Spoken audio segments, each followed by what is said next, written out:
My name is Kate Hansen. I own Dogwood Hops and Crops and Trophy Room Bourbon Bar here in Winston-Salem. A little bit of backstory on me is I grew up in California. I moved to Arizona in high school. I lived in Colorado for a bit.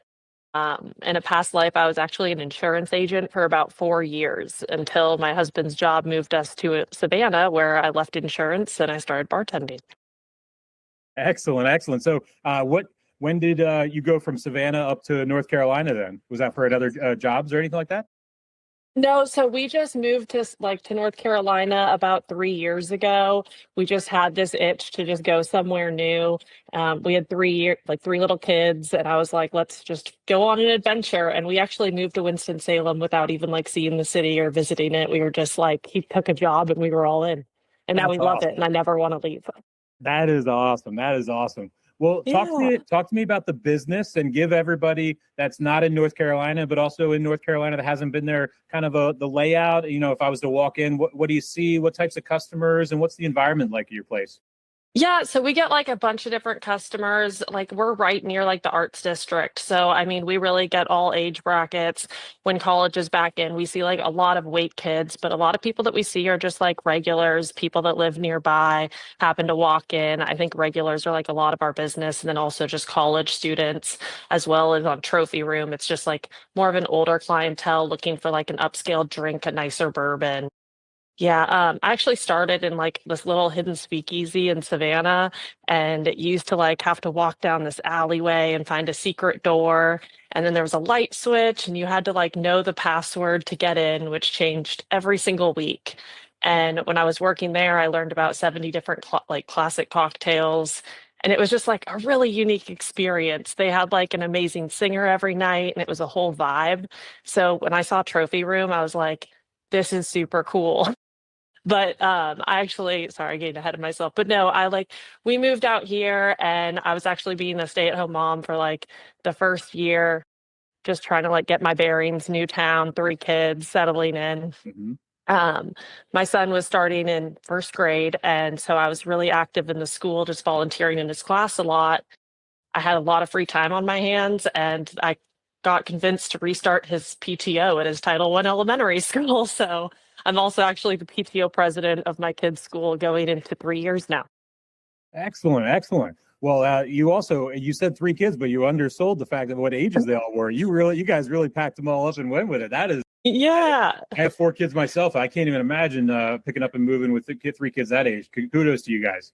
Yeah, I was doing the whole bar thing, and then we were just like, you know what? Let's pack it up and move. My daughter Murphy, she's 4 years old. Then we have Bennett, he's 6. Jackson is 9, and we live a whirlwind of a life. Very nice. Well, talk to me. Like I'm not from that area, and I have not been to Dogwood Hops and Crops. Is this so? Describe everybody like what the concept is, and kind of Yeah. yeah. So I actually, when I first moved out here, I started out on the opening team for Mercantile Chop House. And while I was working there, I met Adam Andrews. He's like locally famous and renowned for all his restaurants. And I just told him about how I'd always dreamed about opening my own like craft beer bar with a speakeasy vibe upstairs because like I loved my like roots of starting out in a speakeasy. And he was like, "Have you not been to Dogwood and Trophy Room?" And I was like, no, like I have 3 kids. Like I'm not like downtown drinking at the bars every night. So a couple days later, he took me down to Dogwood and Trophy, and I was like, "Oh, cool, man! Like you own my dream. That's cool." Like, darn. And looked at me and he was like, "Yeah, do you want to buy it?" And I was like, "Are you serious right now?" Because like the Oh, bars have been open since 2017, but I've only actually owned them for about a year now. And so literally 2 months later, the bars were mine and I was in complete shock. So like Dogwood is just like your chill neighborhood hangout spot. We have 3 coolers. We carry over 315 beers. We have 14 taps. Since purchasing the bar, I added liquor on that side. We have seasonal cocktails. We do like different game nights. Like we've started up music bingo. My husband is running this like insanely cool trivia night on Wednesdays that has just popped off. Like he's always changing it. Like tomorrow is poker run trivia. And I he love has it. these like wild ideas, and people just come to hang out, watch sports games. Like it's really just like a community feel with a ton of options at like hands reach, arms reach. But then on the other side, so it's like kind of it's one business, but it's like split concept. So then you can go through a separate door and then you're in trophy room. And I always like to describe trophy room as Dogwood's classy older sister Nice. because that's the side that has like 200 plus bourbons. We have a really cool locker program. So we have over 144, I believe, lockers. So like people can come in basically, they go onto a wait list, and some of these people hold onto their lockers for years. And they basically pay a $100 fee one time, and then they get to put whatever name they want on their nameplate. And then they purchase bottles through our bar by the pour. And so then the locker like holds their bottles, and whenever they come in, the bartender will pull out their bottle, Mm. mix them a drink. The mixers are on the house, and then they just get their drink, tip their bartender. And so it's really just like a classy upscale feel. And I loved that it still had like the private members vibe to it. Uh, Do you guys do some like live members, music in there and stuff? we do so on Dogwood. We have a band that comes one Sunday a month, and then we are starting to do jazz on Trophy. And so I'm really That's what I excited was for wondering. that. It'd be perfect in what you're. Yeah. And we actually even have a live violinist that comes one Thursday a month. And so Jorge's amazing and he kills it every time. But no, we have so much fun on both sides. Describe the Winston area as far as the greater community and everything like that for the audience as well. The greater community in Winston, it's very diverse, I would say, is the best way to put it. It's a whole mix of everything. Like, I don't know how else to put it rather No, than just, that's yeah, it's perfect. Yeah, a super melting pot is a good way to diverse. say. Yeah. Yeah, it is a good melting pot of people. And like everybody has been so kind and welcoming to us coming downtown. Like just Liberty Street alone, like I love our community. We have Salem Organics, which is right next door to us. And like Chris and Tania and Ryan are absolutely wonderful. We have Twisted Pine, which is owned by Adam Andrews right up the street, like best lunch food ever. And they actually deliver food down to our bars so you can enjoy it and still keep drinking and hanging out. Like we're having a lot of fun. And I feel like I'm just surrounded by the best people. When you how I don't mean to date you as far as this goes, as far as age goes, but how old were you when you got into the bartending aspect of things in life? Gosh, so I was young. I mean, I've been in the service industry now for 10 years. Perfect. So when we moved to Savannah, Georgia, I was actually just sitting at the secret speakeasy that my friend got us into one night. And the bartender was just like, "You need to work here." And I was like, "I've always wanted to be a bartender." And so she just gave me a shot and gave me a job on the spot. And she taught me everything. Like I had to know 70 classic Prohibition cocktails by heart. And like it was not for the faint of heart, but like I owe everything to Emma because she really, yeah, she showed me everything I and it always was tell cool. people in my experience in the bartending side of things, I'm a really awesome beer pourer and I'm a really awesome bartender from the therapy and psychology standpoint. But I could never remember the cocktail breakdowns. I was constantly grabbing the book under the top and everything like that. And it was like, and it was the same thing in high school, like playing football and stuff like that. I could never remember the playbook. You know what I mean? I get so immersed into the present moment that I just can't retain everything. So I'm always impressed when I meet bartenders like yourselves that just are a mental Rolodex of everything that anybody could walk up and order. Yeah, I'm also a firm believer in cheat sheets. So like we change our menus seasonally and especially on Trophy Room, like the drinks are so complex. And so, I mean, the customers can't see it, but trust me, there are little hidden laminated cards right behind the bar in case anybody just blinks in a moment. It's like, we got you. Like, it's okay. When I used to do weddings for this catering company many years ago, I went like kind of like a football player. Like I had the sweatband and then I had the thing inside of the sweatband. So like no matter where I was, I constantly wouldn't be. I didn't want to ever be far away from the cheat sheet, so I attached it to myself. That's a good idea. I used to do similar, but I'd have everything on me in overalls. Ah, nice. That's even better. I should have done that because overalls Yeah, would have I'm fit like in all the bar areas I key, said. wine key, like got it all. Nice. Well, let me just compliment you and congratulate you on you. That is the American dream of anybody in the hospitality industry that truly loves being a bartender. Is one day they always want. I mean, not always, but a lot of them have that aspiration and that pipe dream. But you went up and got it. So I'm already going to guess where this is going to go as far as I ask you from 10 years. How how has the drinking of the consumer changed since you were bartending in Savannah to today? And I want to lead that right into what we're here to talk about, which is hemp beverages and how that category in the past couple of years has really also changed the way the consumer drinks and enjoys themselves out in public. Yeah, definitely. So when I was in Savannah, I went from craft cocktails, and actually like bars in Savannah close at 3 in the morning. So I wasn't getting home until like 5 to 6 in the morning some nights. And then I had a baby at home and my husband would go to work, and I was like, these hours are not sustainable. So actually after a really long time, I was like, I want to see all sides of the service industry. So I switched and I worked at like the diviest bar. Like they still allowed smoking inside. It was super beer heavy. So, like, I tried to really immerse myself in everything. But then when I came to North Carolina, that's actually what introduced me to hemp derived THC beverages. Like, I hadn't even seen those until I bought Dogwood. And now we carry over 40 plus beverages, as Wow. well as like have a THC draft, gummies, candies. So, like, it's really crazy just to see how everything has changed. I mean, I lived in Arizona during cannabis legalization. I lived in Colorado after legalization. But yeah, North Carolina is the first place that I really came across the beverages. And we also do like a THC cocktail menu, just using like nowadays in Palmos, like 10 milligrams. But like, it's changed a lot. I mean, I would say like total of Dogwood sales is probably like 10% THC, like hemp derived cannabis drinks. That tracks because I did a survey with about 100 retailers in New Jersey in the off premise, so strictly in the liquor store system, and they were anywhere between 25 and 30% of their revenue. And then on an episode the other week, Tony over at AB Bottle Co. in Atlantic Beach, North Carolina, he said it was 35% of his business out on the beach side of things. My gosh. And he Yeah, actually to the point that's where he was like, he's nervous, like if things go through, he's not sure if he'll be able to recover from that prop up that he's been using with that. Yeah. yeah. There's so many businesses that are on the line, and I just can't even imagine being in their shoes. Like I'm friends with the owner of Carolina Best out in Salisbury, and I'm like, her business could just disappear overnight. Like that's terrifying, especially when it's something that like people rely on so much. Because what I'm always looking at is that I don't think people are really looking to replace alcohol with cannabis, but they're just looking for another option. Mm-hmm. Like most of our customers that are coming in are telling me that they're buying them usually for like to go because it's giving them better sleep. They're not having any hangovers. They're social drinkers. Some just don't drink alcohol anymore.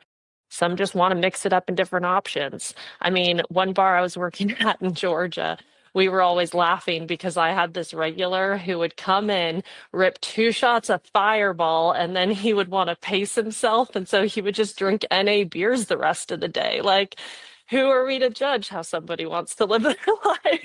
You I know? think in the UK, I think in maybe it's UK and Australia, maybe they started a couple years ago calling that zebra drinking.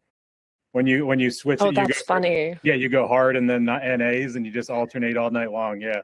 Yeah, it was like every few hours he'd be like, all right, I'm ready for more Fireball. Like, That but is no, I amazing. think yeah, but I just think it helps like a lot of people that are maybe like California sober curious. Like during dry January, I would say like our NA and our like hemp derived beverage sales go through the roof. So it also depends on the time of year.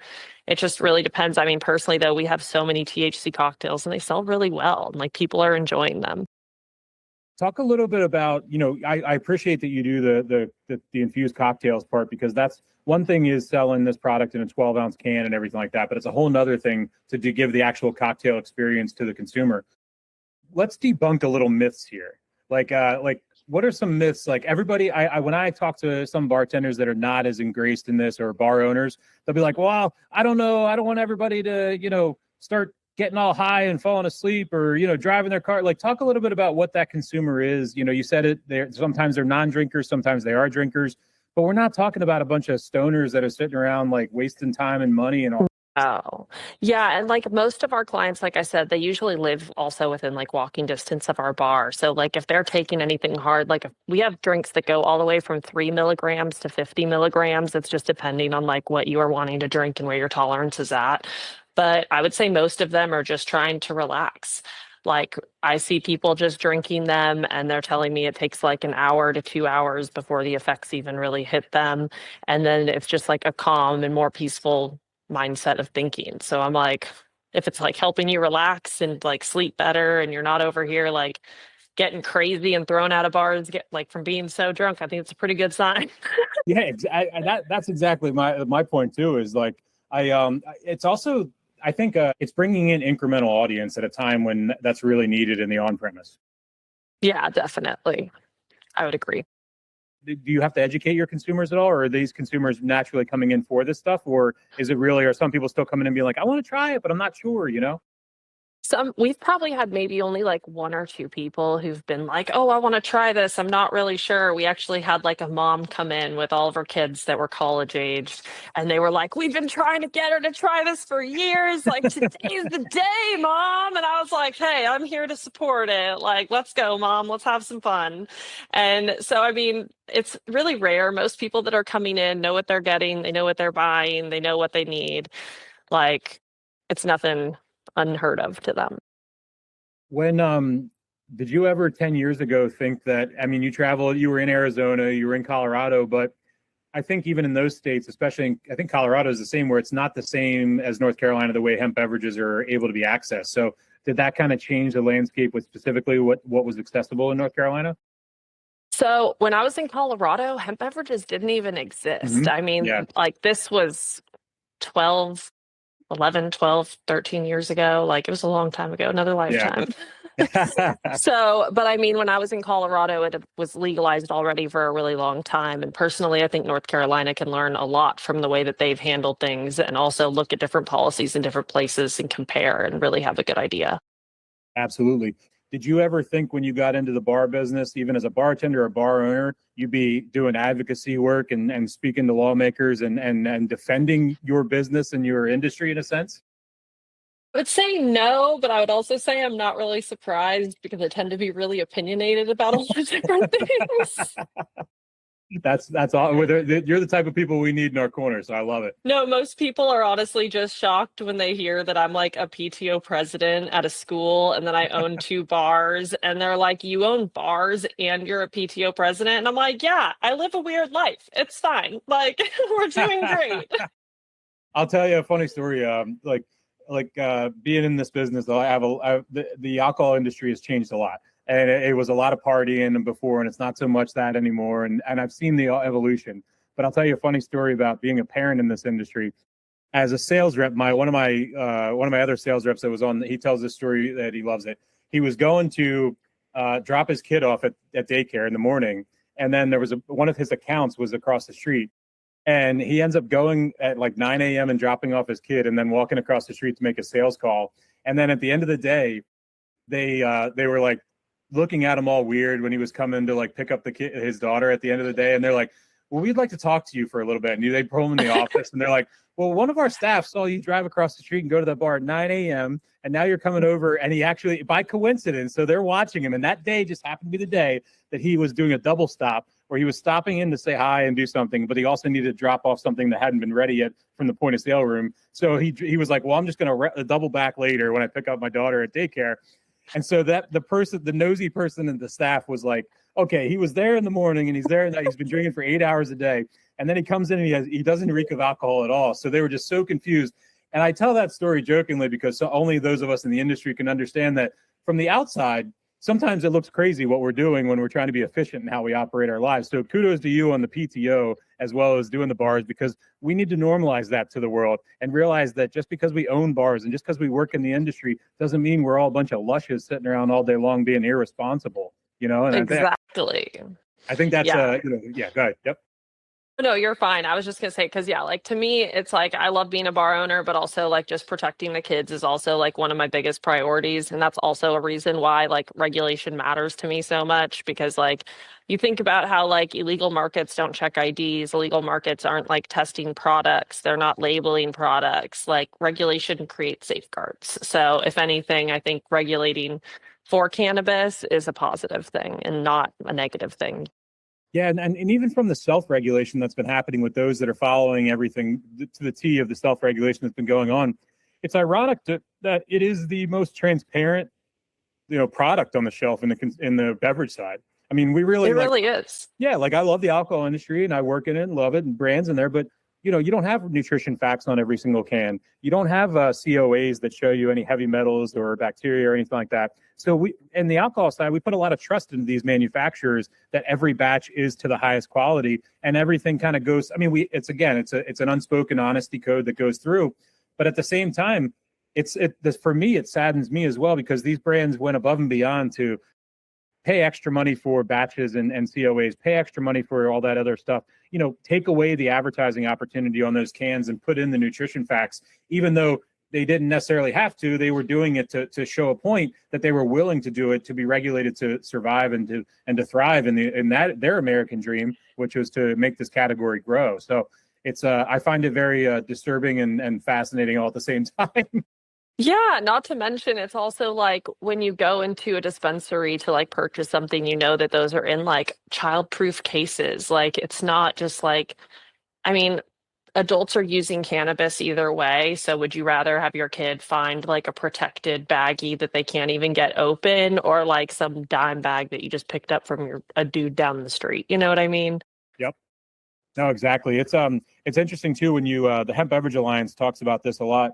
And this is not to disparage the gummies or the flower, but specifically speaking of beverages, there's zero cases of anything happening with beverages because most of the beverages are in age-gated aspects. They are in bars. They are in different places that people are used to age-gating. They're used to watching, to make sure nobody's too messed up when they're coming in or drunk or too high and purchasing products. And that's something I think that a lot of people forget about in our industry too. We have an obligation from a regulatory licensing standpoint, as well as our own responsibilities to not overserve people in bars. So to make sense to pee in those places, because we are acutely trained already to know when somebody's acting a little bit out of character, whether it's through walking or different speeches that they're give the way they're talking to people.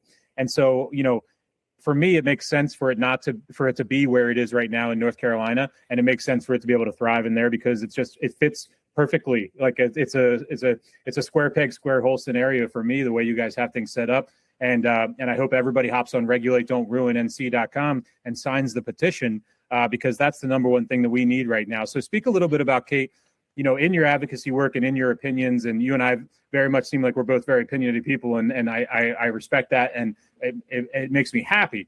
At the same time, I want you to tell everybody how we need them to get off the couch right now and grab their phones, and when they're doom scrolling, hop on regulateDon'tRuinNC.com and sign the petition, because their voice matters, and letting people know that even just your one voice inside of this petition really matters to make these lawmakers see that their community and the people that vote for them care about these products and care about businesses like yours who service these products. Exactly. And I mean, I think it's really important to also see that like the businesses that support these products are not just like the only businesses that are being affected. Like when I think about a small business, it's a lot more than just dispensaries. Like small businesses are what are supporting little leagues. They're donating to schools. They're supporting nonprofits in the arts. They're employing your neighbors. And legal industries create ecosystems, like not just dispensaries. Like I'm always thinking farmers, like the labs doing the testing, like construction, HVAC companies, insurance, marketing, accountants, attorneys, like security, retail, distributors, like every business creates a ripple effect. So like when you're trying to take away one thing, you're really hurting small businesses across the board. Absolutely. And last time I checked, we live in the United States of America, where business is the American dream, and being an entrepreneur is the American dream. And we should be able to allow, when it's properly regulated, it should be a green light go, and it shouldn't be these challenges that we're seeing here. So kind of in closing here, I want to anything else that you want to touch on as far as promoting or anything like that with the industry goal? So a big part to me is like helping out in my kids' schools actually really changed my perspective, because like I'm not sitting here every day thinking like, how can I sell more THC beverages? Like in reality, I spend my days thinking about how I'm going to pay for like another teacher appreciation week, trying to afford like classroom needs and supplies, playground improvements, student programs, grants, fundraising. So like for my school personally, in 2023 and 2024 alone, we lost our COVID funding. It completely disappeared, and our school lost almost $44,000. Last year alone, our school only received $210,000 in Title I funding, and that's a number that seems to get smaller and smaller every year. And people don't realize that like Title I funding pays for so many things in public education. Like that is what paying to like it pays to like regulate class sizes. It's what's paying the TAs, tutors, instructional supplies, student programs. It pays for our copier costs and our paper and like so much more. So our school alone, we have over 500 students, and I'm actually currently preparing for our incoming kindergartners, and it's exploded. We have 89 incoming kindergartners this year, and I'm like, where are they going to go? Because all of our kindergarten classes has to have a TA. So because of budgeting restrictions, we've had to pull TAs from other grades because we don't have enough for kindergarten otherwise. The funding just isn't there. Like once upon a time, our schools used to be able to better support their classrooms, and now our PTO fund like runs so many fundraisers just to be able to assist them with getting the bare minimum supplies met. So it's amazing to see all of our local small businesses step up and help. But frankly, I don't think it's their responsibility at the same time. But it hurts me when I'm seeing like teachers having to spend their own money. We're fundraising, businesses are donating, but like we need help. And then I think it's important to be looking at other states like Colorado. So it's like, look at how Colorado's been doing the cannabis industry for years. Like in 20, I believe it was 25, yeah, 2025 and 2026 alone, Colorado put $83.3 million into their K through 12 public schools. Like, that's crazy to me. Oh I yeah. mean, that funding represents 33.3% of the state's total cannabis tax revenue distributions for the whole year. Like, that's mind-boggling. Like Colorado splits their cannabis tax revenue across different like funding channels. So I think it was about like 39 million was specifically put into building excellent schools, which just financed like replacing, building, and repairing school facilities. And then the remaining like 20 million went to day-to-day public school finances and the state's structural public school fund. So it's like, I'm not saying copy Colorado, but I'm saying we could definitely learn from Colorado. Like, look at them and be like, what's worked? What didn't work? You can look at states like California, Arizona, and be like, what are they doing differently? How could North Carolina implement some of these policies and also better everything around us for our future generations and the kids? Like, personally, our school has been open since 2012. There's been no major improvements to our playground until last year. Our PTO saved up. We were able to put in a Gaga ball pit. Now our PTO has raised $50,000 to put in a new playground, but the real goal is closer to 135,000 once it's installed. And I could only get the county to agree to install the mulch. Like, why is the state and the county and everybody not able to financially better support our schools? So it blows my mind when people are like against things like this, because I see Colorado funding education. So I naturally am going to ask, like, is this worth discussing? Is this worth looking at? Like overall, I think it was Colorado. It done like over 3 billion that tax revenue since legalization in public schools. Crazy. It's it's the part that isn't talked about. And I really Yeah. appreciate you coming on and talking about that because of your perspective being so unique working with the PTO that a lot of times the hemp industry and cannabis at large is villainized because of the reefer madness and everything else that people have been indoctrinated into. But in actuality, it's doing great things. I've spent a lot of time in Colorado when recreational came, as well as in 2018 doing research to begin to get into the gummies and flower and everything like that. And I was blown away to hear the same numbers. And Yeah. also, I believe like West Virginia as well was having the same thing. And West Virginia, I believe, was having the same issue where their issue was even different, where they were raising the money. They had millions. I mean, I want to say tens of millions of dollars or something like that. That was coming off of the hemp and the medical marijuana industry and the hemp industry, and they was just sitting in a bank account, and they couldn't even decide on the distribution or avenues for it because people were fighting about which special projects they wanted it for. When like it does make sense to me. It's for education. I mean, it's like let's completely destigmatize this entire thing and be like, the money can serve a good cause. Like it doesn't I have, mean, if yeah. they can go into it with a solid plan and they can get people on board to be like, wow, this is going to bring in so many tax dollars. This could really help our state. Like another state is Virginia. I mean, Virginia Mhm. just legalized recreational cannabis to start next year. And I mean, do we really think that like adults who are already consuming cannabis just because they make it like illegal or hard to get, do you really think they're going to stop using it? Like, I'm sorry, but I'm sure tons of North Carolinians are just going to cross state lines. So, like, my question is, why are we just going to send Virginia all of our jobs, taxes, all of the growth, and all we're going to be doing is supporting the small businesses in Virginia instead of keeping that money right at home in our own state? You're you're exactly right. There is we call in Pennsylvania, we have these comments about because of the way the states runs the alcohol and the spirits and wine runs the liquor stores in Pennsylvania. We call them border jumping, which is basically where we are right now with the hemp beverages in Pennsylvania too. We're in an island. Like, so Jersey, it's legal. Ohio, now it's legal. You know, Maryland, it's legal in certain pockets. Virginia, it's legal. And then Pennsylvania is just sitting here still twiddling their thumbs. So not everybody's as advanced as North Carolina, and that's even more the reason for everybody to get out and support. So I want to remind everybody as well that, you know, just because you're not a consumer of hemp beverages, this bill does affect you, because this bill affects your neighbor. Your neighbor is somebody, most likely, if you live in a development of, you know, a dozen or more people, most likely there's a couple houses that are consumers, probably for recreational and enjoying their lives. But there's probably some, like some testimonials I've read on here before, that are using it to maybe not take as many pills for their pain. And maybe they don't drink the, you know, 3 bottles of wine before they go to bed, because that's the only way they can put their head on the pillow. And I don't make to say that in humor. I mean, I was one of those people, and I say that because from my own life, hemp beverages helped me get through that period and get into my sobriety and get through the first year. So it's one of those things where I'm literally living proof that when my life was going off the rails at certain points, hemp beverages and non-alcoholic beer, when it started finally tasting good, kudos to Athletic and Brewdog for that. Athletic is the best. Got me through my first year very nicely.